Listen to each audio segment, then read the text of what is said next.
Hello friends, welcome. In this video we are going to discuss the next topic and the next section of our ongoing topic, that is intents. Okay. So अगले video में हमने discuss किया कि intent क्या है, कौन कौन से ऐसे कार्य है जो हम इंटेंट के द्वारा कर सकते हैं और किस तरह से उनको हम इम्प्लीमेंट कर सकते हैं अपने कोड में। ये मैंने आपको कोड भी बताया था कि इंटेंट को हम कैसे यूज़ कर सकते हैं। अब और एक अच्छा सा उपयोग यहाँ पे हम डिस्कस करने जा रहे हैं इंटेंट का, वो है रिटर्निंग रिजल्ट्स। ओके, वापस आपको याद करवा दूँ कि अगर आपने मेरे प्रैक्टिकल के वीडियो पहले देखे हुए तो इसका प्रैक्टिकल भी आपको वो देखने को मिलेगा ही। एडिशनली अगर आपने मेरा मीडिया एपीआई का प्रैक्टिकल देखा हो, जिसमें हम कैमरा से स्नैपशॉट कैप्चर करते हैं, तो उसमें भी मैंने रिटर्निंग रिजल्ट्स का उपयोग किया हुआ था। ओके, तो पिछले लेक्चर में हमने देखा कि इंटेंट के द्वारा हम बहुत से कार्य है इंटेंट के जो हम कर सकते हैं। एक कार्य ऐसा भी है कि हम किसी एक एक्टिविटी में से दूसरी एक्टिविटी को लॉन्च करवाते हैं। ओके, लॉन्चिंग एन एक्टिविटी और अ सर्विस फ्रॉम एक्टिविटी और सम अनदर कंपोनेंट। सो एक एक्टिविटी को दूसरी एक्टिविटी में से हम लॉन्च करते हैं इंटेंट के द्वारा। अब जब वो दूसरी एक्टिविटी रन होती है तो मैंने बताया था कि वो स्टैक पे टॉप पे आ जाएगी और जो करंट एक्टिविटी है वो पुश हो जाएगी नीचे। अब जो नई एक्टिविटी अभी टॉप पे है उसका एग्जीक्यूशन शुरू हो जाएगा, वो फोरग्राउंड में होगी। अब वो एक्टिविटी को मेन एक्टिविटी या प्राइमरी एक्टिविटी से शुरू किया है।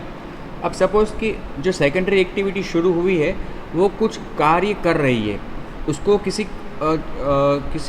पर्टिकुलर टास्क के लिए शुरू किया गया है और वो टास्क ख़त्म होने के बाद एक्टिविटी खुद फिनिश हो जाएगी, मतलब कि वो क्लोज हो जाएगी और स्टैक से रिमूव हो जाएगी और वापस कौन आ जाएगी टॉप पे, जो प्राइमरी एक्टिविटी है वो। तो ये जो सेकेंडरी एक्टिविटी को हमने एग्जीक्यूट करवाया था कोई पर्टिकुलर टास्क के लिए, उस एक्टिविटी ने जो टास्क परफॉर्म किया है उसके बाद शायद कुछ रिजल्ट भी जनरेट हुआ हो कुछ केसेस में। जैसे कि मैंने आपको बताया कि capturing a snapshot from camera, तो कैमरा की एक्टिविटी को हम सेकेंडरी एक्टिविटी की तौर से एग्जीक्यूट करवाते हैं मेन एक्टिविटी में से। तो कैमरा की एक्टिविटी शुरू होती है, वो फ़ोटो कैप्चर करती है और मेन एक्टिविटी को वो कैप्चर किया गया फ़ोटो रिटर्न भी करती है। उसी तरह से हमने जो सेकेंडरी एक्टिविटी को रन करवाया है वो एक्टिविटी प्राइमरी एक्टिविटी में बताया जाए या दिखाया जाए या रिटर्न किया जाए, ऐसा कोई रिज़ल्ट जनरेट करती है तो वो हम रिज़ल्ट भी दे सकते हैं प्राइमरी एक्टिविटी या तो पेरेंट एक्टिविटी जहाँ से ये एक्टिविटी लॉन्च हुई है। तो ऐसे केस में जिस एक्टिविटी को हम शुरू कर रहे हैं उसको हम कहते हैं स्टार्टिंग फॉर रिज़ल्ट। हमने उस सेकेंडरी एक्टिविटी को करंट एक्टिविटी में से शुरू किया, लॉन्च किया रिज़ल्ट के लिए, और वो एक्टिविटी सेकेंडरी एक्टिविटी एग्जीक्यूशन होने के बाद मेन एक्टिविटी या प्राइमरी एक्टिविटी या पेरेंट एक्टिविटी जहाँ से वो रन हुई है उसको कुछ रिजल्ट भी रिटर्न करेगी। आइए देखते हैं कैसे। Returning results, an activity started via start activity does not return any results. तो जो हमने अगले वीडियो में देखा, अगले लेक्चर में डिस्कस किया स्टार्ट एक्टिविटी, तो स्टार्ट एक्टिविटी से नई एक्टिविटी लॉन्च तो होगी लेकिन वो एक्टिविटी पेरेंट एक्टिविटी को कुछ रिटर्न नहीं करेगी। कुछ केस ऐसे भी हो सकते हैं कि जहाँ पे ये सेकेंडरी एक्टिविटी को जिसको हमने रन करवाया वो मेन एक्टिविटी के लिए कुछ रिजल्ट भी तैयार करती है। To get result from activity we can start an activity as a sub activity. A sub activity is an activity that can pass results to its parent. मतलब कि पेरेंट मतलब कि जो मेन एक्टिविटी है जहाँ से हम ये दूसरी एक्टिविटी को लॉन्च करते हैं उस मेन एक्टिविटी को पेरेंट कहेंगे, पेरेंट एक्टिविटी। और उसमें से जो पर्टिकुलर टास्क परफॉर्म करने के लिए हमने एक्टिविटी को शुरू किया उस एक्टिविटी को सब एक्टिविटी या तो चाइल्ड एक्टिविटी कह सकते हैं। अब देखो, ऐसे केसेस में हम स्टार्ट एक्टिविटी के बजाय कौन सी मेथड कॉल करेंगे, स्टार्ट एक्टिविटी फॉर रिजल्ट। इससे ऑपरेटिंग सिस्टम को पता चलेगा कि ये एक्टिविटी को स्टार्ट करना है और रिज़ल्ट देने के लिए, मतलब ये एक्टिविटी ख़त्म होने के बाद कुछ रिज़ल्ट रिटर्न करेगी। Within the sub activity, we can use the set result method which contains two arguments, the result code and the result data. देखो अब जो सेकेंडरी एक्टिविटी है कि जो शुरू हुई है करंट एक्टिविटी में से, वो अपना एग्जीक्यूशन करेगी और एग्जीक्यूशन ख़त्म होने के बाद वापस वो मेन एक्टिविटी को रिज़ल्ट रिटर्न करेगी. ओके, तो वो जो सेकेंडरी एक्टिविटी है वो किसी भी तरह से, मतलब कोई ऐसा मैकेनिज़्म हो कि जिसके द्वारा एग्जीक्यूशन ख़त्म होने के बाद अंत में जो रिज़ल्ट जनरेट होता है वो मेन एक्टिविटी को दे सके. ऐसा करने के लिए एक मेथड यहाँ पे यूज़ होती है सेकेंडरी एक्टिविटी में, set result, which contains two arguments, result code and the result data. तो देखो सेकेंडरी एक्टिविटी में ऐसा भी हो सकता है कि जो टास्क सेकेंडरी एक्टिविटी परफॉर्म कर रही है वो किसी भी कारण पूरा नहीं हो पाया, या कोई एरर आ गई, या कोई डिस्टर्बेंस आ गया. तो ऐसे केसेस में हमें तो ये सोचना है कि टास्क पूरा हो भी सकता है और ना भी हुआ हो. तो अगर टास्क सक्सेसफुली कंप्लीट हो चुका है तो रिज़ल्ट हमारे लिए मायने रखता है, अदरवाइज रिज़ल्ट का कुछ काम ना हो सकता है. Depends on the situation of your application. So set result method को हम कॉल कर सकते हैं सेकेंडरी एक्टिविटी में, जहाँ से हम रिज़ल्ट कोड भी सेट करेंगे और रिज़ल्ट भी उसमें सेट करेंगे. यहाँ पे जो रिज़ल्ट सेट करेंगे हम सेट रिज़ल्ट मेथड के द्वारा, वो हम वापस एक्सेस कर सकते हैं, रिट्रीव कर सकते हैं मेन एक्टिविटी में सेकेंडरी एक्टिविटी ख़त्म होने के बाद. ओके, किस तरह से ये भी हम अभी देखते हैं.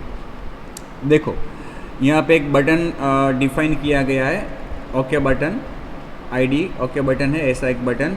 उस पर हमने एक लिसनर सेट करवाया, क्लिक लिसनर.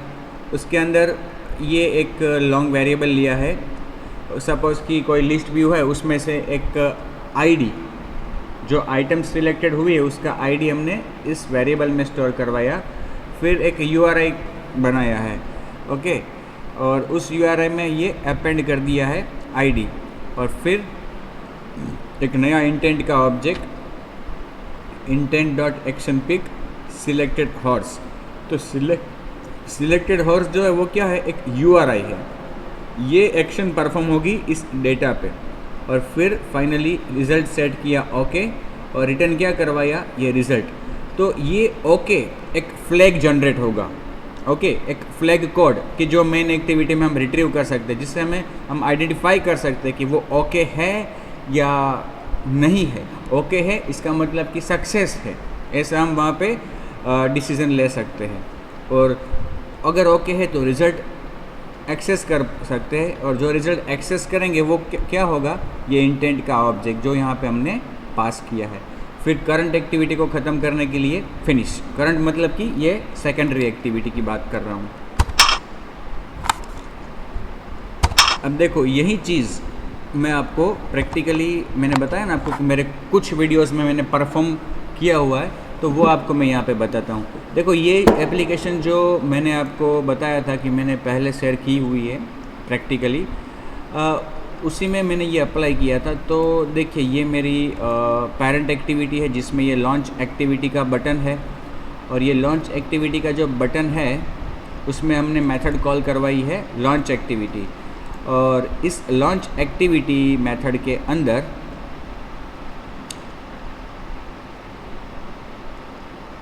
देखिए ये कोड को मैं कमेंट देता हूँ अभी, कमेंट. ओके, और यहाँ पे इंटेंट का ऑब्जेक्ट इसमें कुछ पुट एक्स्ट्रा किया और स्टार्ट एक्टिविटी फॉर रिज़ल्ट.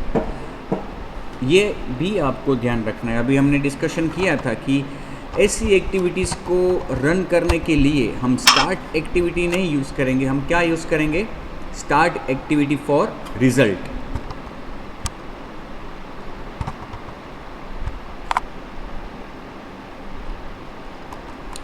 तो देखो यहाँ पे हमने इंटेंट का ऑब्जेक्ट बनाया. कौन सी एक्टिविटी को लॉन्च करवानी है हमें, सेकेंडरी एक्टिविटी को. ठीक है, फिर उसको हमने कुछ एक्स्ट्रा डेटा भी पास किया, जैसे कि नेम.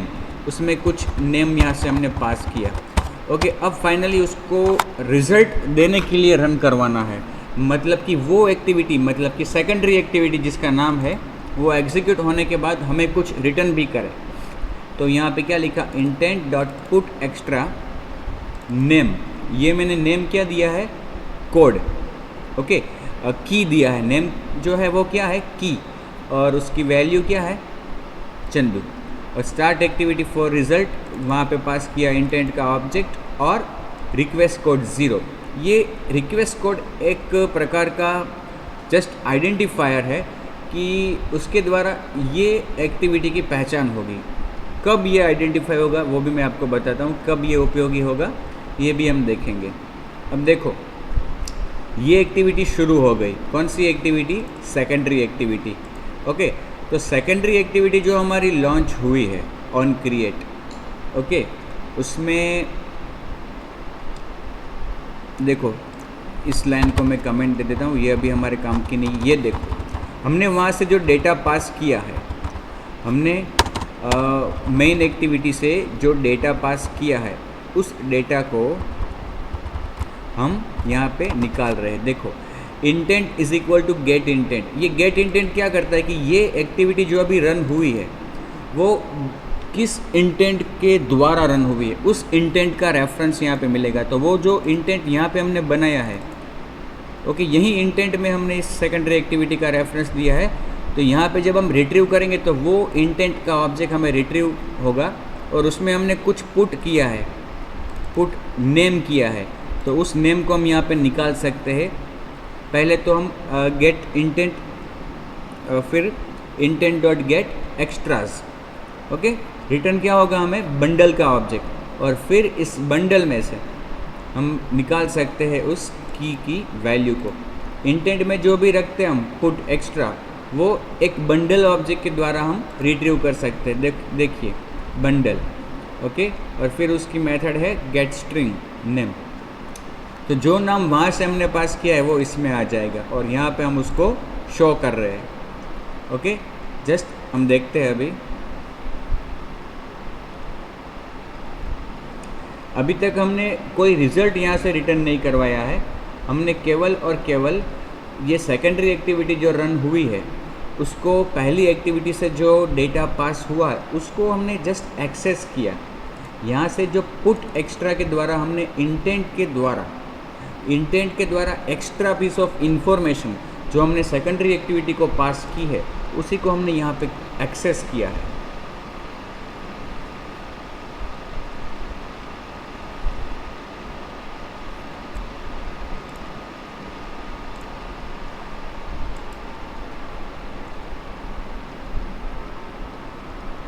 देखो ये जो नाम पास किया हमने वो वहाँ पे रिट्रीव हुआ, ओके। और स्क्रीन पे अभी जो आ रहा है वो एक्चुअली कस्टम व्यू आ रहा है, हमें तो ये सेकेंडरी एक्टिविटी रन करवानी, ओके। अब देखो ये जो सेकेंडरी एक्टिविटी है हमारी, उसकी स्क्रीन पे एक बटन रखा हुआ है बैक। इस बैक बटन पे क्लिक करने से हम वापस जाएंगे अपनी मेन एक्टिविटी में। चलिए उस बैक बटन का कोड आपको बताता हूँ। उसमें मैंने गो बैक मेथड को कॉल करवाया है और ये गो बैक का कोड देखिए, यहाँ पे वापस एक इंटेंट को मैं डिफाइन कर रहा हूँ। उस इंटेंट में मैंने कुछ डेटा रखा, मतलब कि सोचो कि ये रिज़ल्ट तैयार हुआ है, वो रिज़ल्ट इसमें रखा मैंने, और उस रिज़ल्ट में दो चीज़ है, नेम और एड्रेस। तो इंटेंट में पुट एक्स्ट्रा किया जो हम बंडल से निकाल सकते जहाँ पे ये इंटेंट जाएगा, माई नेम की, और वैल्यू उसकी एंथोनी, फिर एड्रेस, ओके, कुछ एड्रेस दे दिया। अब इस तरह से इंटेंट डिफाइन करने के बाद सेट रिज़ल्ट, कि ये जो इंटेंट है वो एज ए रिज़ल्ट हम सेट कर रहे हैं उस एक्टिविटी के लिए जहाँ से ये एक्टिविटी को लॉन्च किया गया है। सेट रिज़ल्ट, ओके, ये उसका रिज़ल्ट कोड, मतलब कि सक्सेस, इट सजेस्ट सक्सेस। और जो डेटा पास किया, रिज़ल्ट पास किया, वो क्या है, इंटेंट। और इंटेंट में क्या है, दो चीज़, नेम और एड्रेस। एड्रेस का स्पेलिंग गलत है तो एक्सेस करते वक्त भी वहाँ पे गलत स्पेलिंग लिखना पड़ेगा। अब यहाँ से जो हमने डेटा पास किया है और फाइनली फिनिश को कॉल किया, इससे क्या होगा कि करंट एक्टिविटी पॉप की जाएगी स्टैक से। सेकेंडरी एक्टिविटी को हटा के वापस मेन एक्टिविटी को लाना है ना ऊपर। तो अब जब हमने ये किया सेट रिज़ल्ट और फिनिश, इसका मतलब एक ऐसी एक्टिविटी ख़त्म हुई जो रिज़ल्ट के लिए स्टार्ट की गई थी और अब उसने ख़त्म होने के बाद रिज़ल्ट भी सेट किया है मेन एक्टिविटी के लिए। तो अब वापस कहाँ पे जाएगा कंट्रोल? मेन एक्टिविटी में। और जब ऐसी सिचुएशन में मेन एक्टिविटी में जब वापस कंट्रोल आता है तो एक मेथड कॉल होती है, कौन सी? On activity result. और ये मेथड आपको बता दूं कि हम ओवरराइड कर रहे हैं, ये मेथड है एक्टिविटी क्लास की। Okay, on activity result. और आप यहाँ पे देखो तो इसमें रिजल्ट कोड पास होता है, हम पास नहीं करते, ऑपरेटिंग सिस्टम। रिजल्ट कोड और इंटेंट मतलब कि वो डेटा, वो रिजल्ट जो वहाँ से सेट किया गया है। तो रिक्वेस्ट कोड का मैंने आपको बोला था कि ये रिक्वेस्ट कोड देखो, हमने वहाँ से कोई सेकेंडरी एक्टिविटी से कोई रिक्वेस्ट कोड नहीं सेट किया है, लेकिन हमारी ये मेन एक्टिविटी में जब हमने एक्टिविटी को सेकेंडरी एक्टिविटी को लॉन्च किया तब हमने रिक्वेस्ट कोड पास किया था 0। ऐसा तो हो सकता है ना कि हम मेन एक्टिविटी से बहुत सारी दूसरी एक्टिविटीज़ को रिजल्ट के लिए लॉन्च कर सकते हैं, तो हर एक का आइडेंटिफिकेशन कैसे हो पाएगा? ये रिजल्ट कोड के द्वारा। क्योंकि जब भी कोई ऐसी एक्टिविटी रन होके वापस हम मेन एक्टिविटी में कंट्रोल आएगा, जब भी कोई ऐसी एक्टिविटी की जिसको रिजल्ट के लिए हमने रन करवाया है, तो हर बार मेथड तो यही कॉल होगी, कौन सी? On activity result. लेकिन हमें तो आइडेंटिफाई करना होगा कि कौन सी रिजल्ट से ये कौन सी एक्टिविटी से वापस रिजल्ट यहाँ पे आया है, तो वो हम आइडेंटिफाई कर सकते हैं रिक्वेस्ट कोड के द्वारा। हर एक्टिविटी को स्टार्ट करते वक्त रिक्वेस्ट कोड अलग अलग दे सकते हैं। जैसे कि यहाँ पे हमने रिक्वेस्ट कोड 0 दिया था, तो देखो यहाँ पे कंडीशन में हमने चेक किया कि अगर जो रिजल्ट रिटर्न हुआ है वो ओके है और रिक्वेस्ट कोड 0 है, मतलब कि सेकेंडरी एक्टिविटी से ये रिजल्ट ओके आया है, तो उसमें दो चीज़ होगी, डेटा रिजल्ट, नेम और एड्रेस। तो bundle is equal to intent dot get extra. Intent मतलब कि ये डेटा, ये कौन सा डेटा है जो हमने यहाँ से पास किया है वो। ओके, उस डेटा में से हमने बंडल को एक्सट्रैक्ट किया, फिर बंडल में से हमने माई नेम और एड्रेस, नेम और एड्रेस दोनों चीज़ आ गई, जिसको हमने डिस्प्ले किस में करवाया? टेक्स्ट व्यू में। ओके, एंथोनी और खोली नंबर 420। देखते हैं वापस इसको रन करके।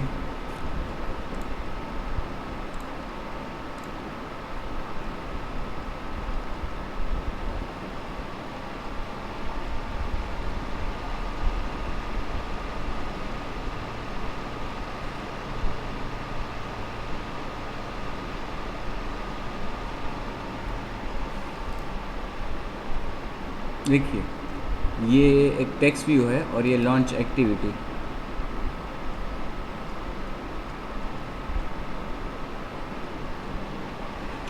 ओके, बैक पे क्लिक करता हूँ, देखिए name is equal to Anthony और एड्रेस इज़ इक्वल टू खोली नंबर 420। ये जो आया रिजल्ट वो कहाँ से आया? सेकेंडरी एक्टिविटी से रिजल्ट आया, और इस करंट एक्टिविटी का on activity result method call हुई। कौन सी मेथड कॉल हुई? On activity result. तो ये चीज़ मैं आपको समझाना चाहता था, ठीक है।